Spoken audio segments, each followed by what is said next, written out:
was a late evening. A single mother, after a long, tiring day of work, realizes that her son doesn't have enough milk. The single mother goes to the store and immediately gets caught in a crossfire between two males fighting.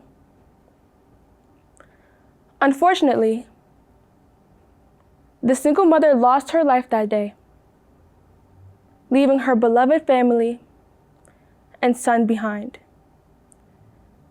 Not only did the single mother lose her life that day, but an innocent teen bystander on his way home from school. This story hits very close to home for me because this woman was my aunt. After my aunt's death, I began to question how long can I outrun death?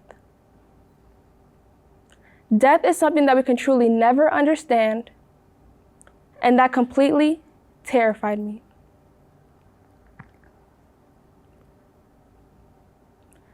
As a teenager, death is both very close and distant. We hear about it on the news, in our communities, and sometimes even in our schools. Let's take a moment of silence for Junior Guzman, whose story you have all heard before I play it.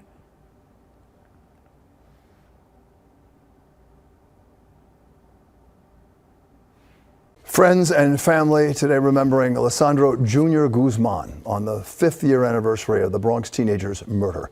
The 15-year-old mistakenly targeted as a rival gang member by a group of men linked to the Trinitorius gang.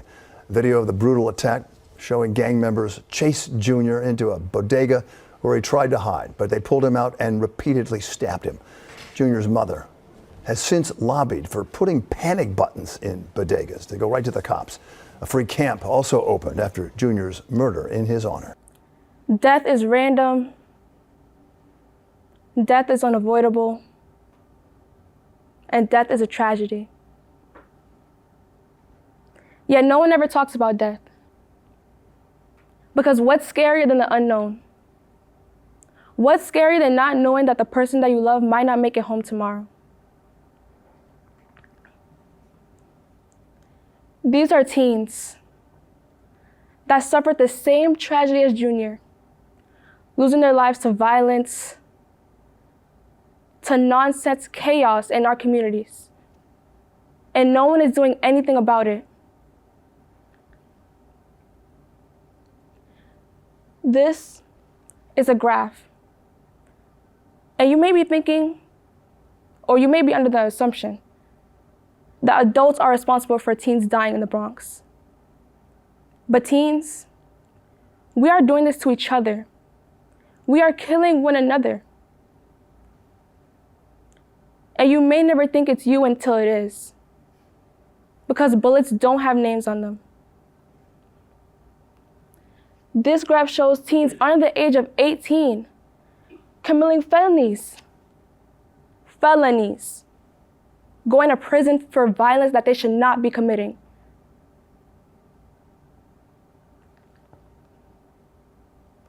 Now, let's say we did know what happens when we die.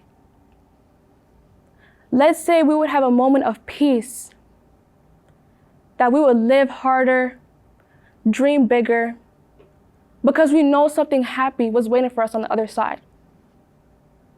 Or what if it was the complete opposite?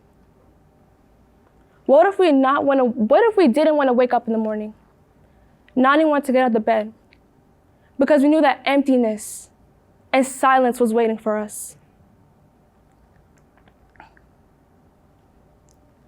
Death often stems from feeling powerless. But what if we transform our fear into motivation? Into preventing tragedies like Junior's from happening again? Into making our communities safer, better gun control, and just being a united nation.